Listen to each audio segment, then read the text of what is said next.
Hello मेरे प्यारे बच्चों, स्वागत है आप सभी का एसपी स्टडी क्लासेस के एक और बेहतर वीडियो पर। तो बच्चों आज हम लोग पढ़ने वाले हैं क्लास 12 फिजिक्स के बारे में। किसके बारे में बच्चों? क्लास 12 फिजिक्स के बारे में। अगर आप लोग इस बार क्लास 12 में हैं और आपको अगर बोर्ड एग्जाम 2024 देना है, अगर आपको रियलिटी में बोर्ड एग्जाम 2024 देना है, मैं ऐसा क्यों कह रहा हूँ कि रियलिटी में, तो बच्चों अगर कुछ बच्चे तो ऐसे देते हैं इसलिए एग्जाम देते हैं ताकि मैं पास हो जाऊँ, ठीक। कुछ बच्चे रियलिटी में एग्जाम देते हैं, वो सोचते हैं मेहनत करता हूँ अच्छा हमारा नंबर आएगा, ठीक है।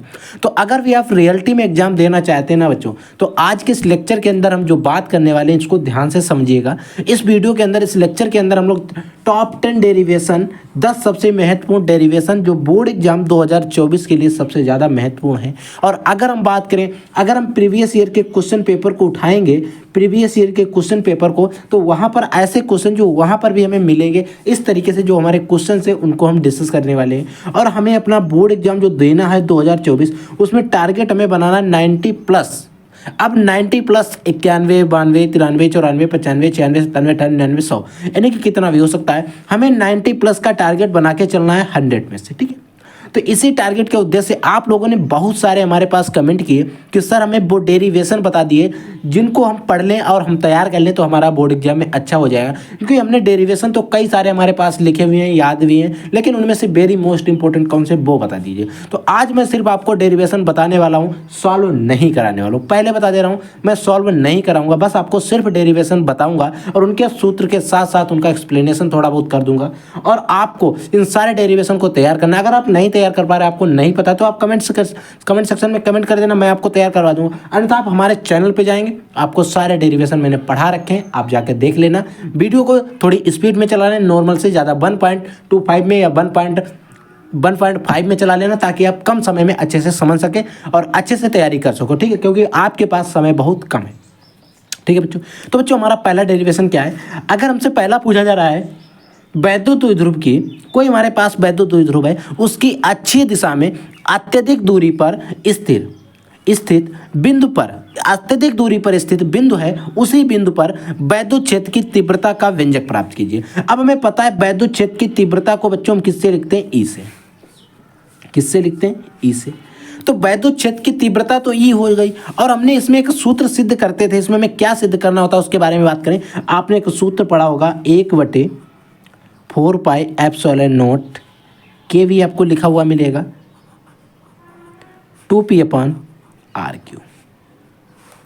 आपने इस तरीके से एक सूत्र पढ़ा है जहां पर k जो होता है परावैद्युतांक होता है, इसका मान सदैव हम कितना मानते हैं? 1। अगर दिया रहेगा परावैद्युतांक कितना है तो हम इसका मान रखते हैं, अन्यथा 1 मानते हैं। और कभी कभी इसका मान नहीं रखते हैं, तो हमें सूत्र कुछ इस प्रकार से भी लिखा हुआ मिल सकता है। क्योंकि जब आप डेरिवेशन को सॉल्व करोगे तो परावैद्युतांक का मान भी, परावैद्युतांक भी हमें लेना पड़ता है 2p/r³। ऐसा सूत्र भी हमें लिखा हुआ मिल सकता है, ठीक है बच्चों। तो ये डेरिवेशन कैसे आया इसके बारे में आपको सिद्ध कर लेना है, ठीक है।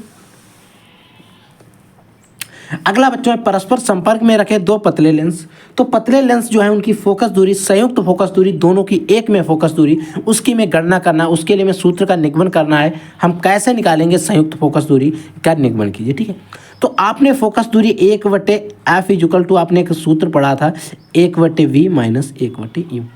ये हम सिंगल लेंस के लिए फोकस दूरी का सूत्र पढ़ते थे। लेकिन यहाँ पर क्या कह रहा है, दो पतले लेंस है, इनकी फोकस दूरी हमें निकालनी है। क्योंकि यहाँ पर 2 लेंस हैं तो हमें 2 लेंसों के लिए भी सूत्र लगाना पड़ेगा ना। तो इसके लिए आपने एक सूत्र पढ़ा था, क्या पढ़ा था? 1/f = हमने एक सूत्र पढ़ा था, आप लोगों ने याद किया होगा, 1/f(f1) - 1/f2। ऐसा हमने एक सूत्र पढ़ लिया था, ठीक है। या फिर यही सूत्र हमें कैसे कभी कभी उपयोग में हो सकता है, करना पड़ जाए। 1/f = 1/f1 plus 1/f2 minus, यहाँ पर ऐसे भी आपको बच्चों ये f बना है, ठीक है। ऐसा भी आपको मिल सकता है, प्लस माइनस माइनस ही होते हैं, आपको कन्फ्यूजन नहीं होता। जैसा ये लिखा है वही ये चीज़ लिखी है, ठीक है। तो इन सूत्रों को आपको याद रखना। 1/v जो सूत्र होता है उसी से हमने इस सूत्र को निगमन किया था, याद किया था, और हमारे जो हमने इसको मतलब सॉल्व किया है तब आया है, ठीक है। तो आप इस सूत्र को भी याद रखोगे, ठीक है, ताकि आपको बोर्ड एग्जाम में न्यूमेरिकल में कोई दिक्कत ना हो। अगला बच्चों सूत्र देखिए, अगला सूत्र हमसे है कि किसी गोलीय पृष्ठ के, अब वो अवतल पृष्ठ हो सकता है, उत्तल पृष्ठ हो सकता है, ठीक है, उस पर प्रकाश के परावर्तन की सहायता से लेंस के सूत्र का निगमन कीजिए। किसका सूत्र का निगमन करना है? हमें लेंस के सूत्र का निगमन करना है।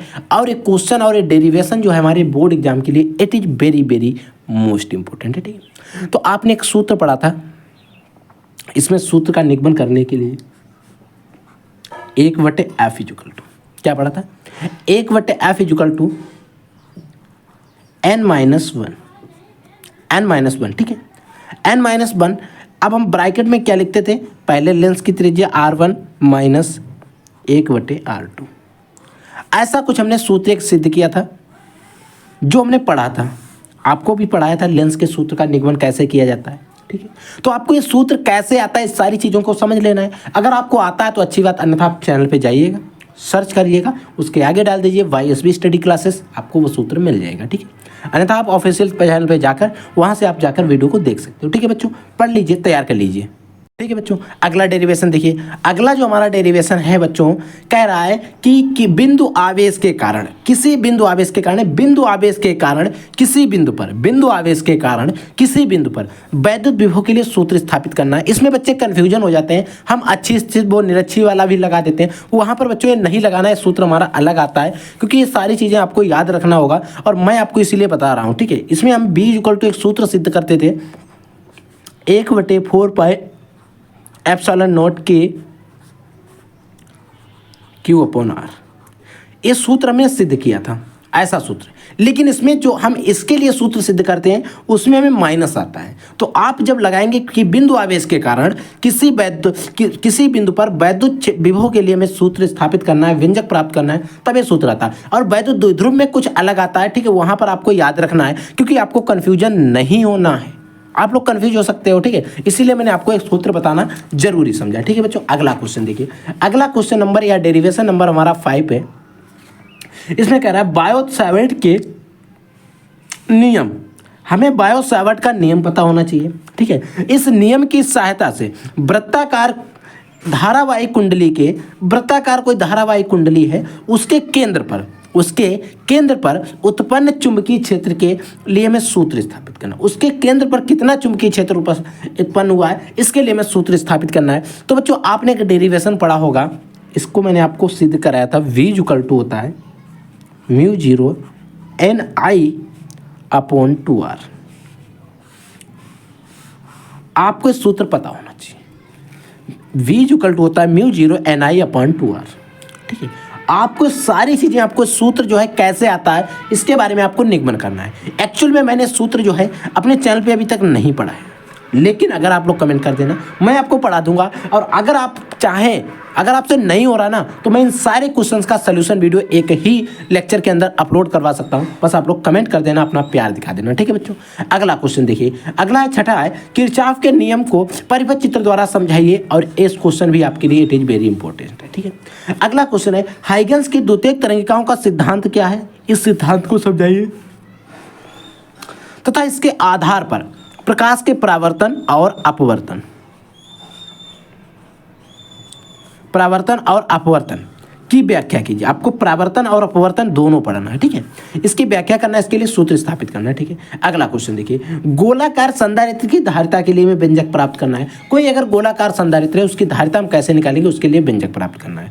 फिर बच्चों सबसे इंपॉर्टेंट है, यहाँ पर आप बच्चे कंफ्यूज हो जाते हैं कि संधारित्रों का श्रेणी क्रम क्या होगा और संधारित्रों का समांतर क्रम क्या होगा। संधारित्र को हम सदैव C से लिखते हैं, ठीक है, मान लिया।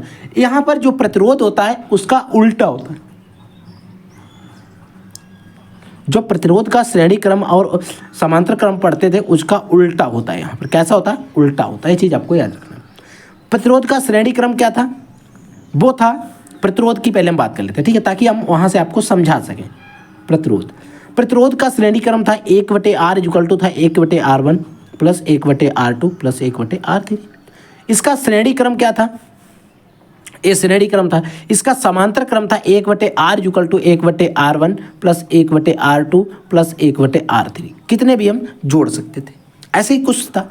लेकिन यहाँ पर संधारित्र में इसका उल्टा होता। संधारित्र में श्रेणी क्रम का सूत्र A है, तो वहाँ पर इस श्रेणी क्रम का सूत्र A वाला लगेगा, यानी कि 1/C इक्वल टू हो जाएगा 1/C1 plus 1/C2 plus 1/C3। अब आप इतने इसमें जितने भी जोड़ना चाहें जोड़ सकते हैं। ये होता है संधारित्र का श्रेणी क्रम के लिए सूत्र। फिर बात आती कि संधारित्र का समांतर क्रम क्या होगा। बच्चों प्रतिरोध का समांतर क्रम था, उसमें इस तरीके से सूत्र था, ठीक है, वो तो सूत्र श्रेणी क्रम का हो गया। अब प्रतिरोध का जो संधारित्र का समांतर क्रम होता है उसमें आता है 1/C1, वो C1 + C2 + C3, ऐसे सारे हम जोड़ते चले गए जितने भी हो, ठीक है। तो ये थे टॉप 10 डेरिवेशन, आपको याद रखना है, ये सूत्र आपको मोस्टली याद रखना है, क्योंकि मैं गारंटी कह सकता हूं कि इन दोनों सूत्रों पर